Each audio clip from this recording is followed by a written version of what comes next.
My name is Corinne, and I am a Satanist. Could it be Satan? And if you want to learn more about that, hit that subscribe button. But I'm not going to start off this relationship being disingenuous or dishonest because I am not a member of the Church of Satan, nor do I practice any satanic rituals. No shade to anyone who does. Absolutely no judgment here. Do what you do. But the reason I said I am a Satanist is because that is how people who don't agree with my political viewpoints describe me. And if you are thinking for a second, wow, Corinne, that's quite a leap, I want you to consider this.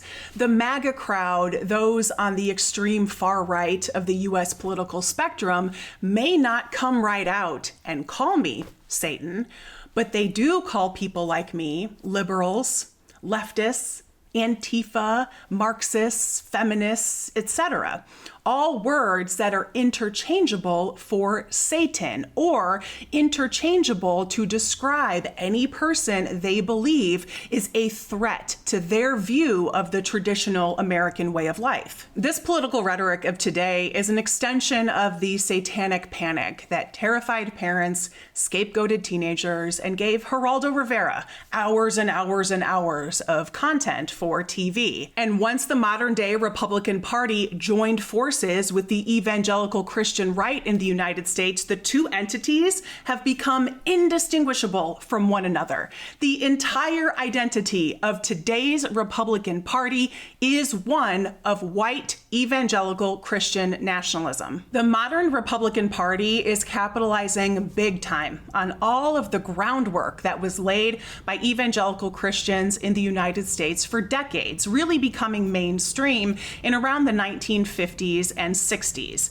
And their biggest accomplishment was creating this new Satan, not the Satan of the Bible that is sitting in hell waiting for you if you mess up, but a Satan that is actually here on earth, walking among us, and has infiltrated every institution from public libraries to schools to our homes, etc. And since evangelical Christians successfully created this new kind of Satan that is lurking behind every corner here on earth, the Republican Party is able to label any perceived threat to their agenda, whether politically, socially, spiritually, economically, as satanic. But they're going to call it by some other name like progressive, leftist, or, ooh, she's an independent woman. So when you hear Donald Trump call Kamala Harris an evil Marxist, or some MAGA loyalist in my comment section says I'm a radical leftist, what they're actually saying is that people like us are satanic because we are a threat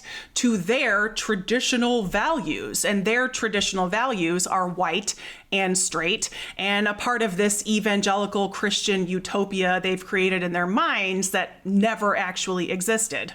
And comparing this with the Satanic Panic is really interesting to me because I've always been fascinated with that time period, but also because so much of the Satanic Panic that exploded in the US in the 1980s and early 90s was based on recovered memories. And a book called Michelle Remembers, which has since been completely discredited, was a huge part of kind of kicking off that idea that you can recover a memory that never actually happened. And that's what evangelical Christians are doing. They are creating a memory of a time when America was great. With the benefit of a few decades of hindsight, we can reflect upon the Satanic Panic with a little bit of eye rolling, head shaking, maybe even disbelief, like, seriously, how did we believe all of that? But it really shouldn't come as a surprise that we believed it back then, because we still believe it now. It's just not called Satanism anymore. It's called something else. And that's why I spend so much time investigating the Christian nationalist influences in the United States, politically and socially.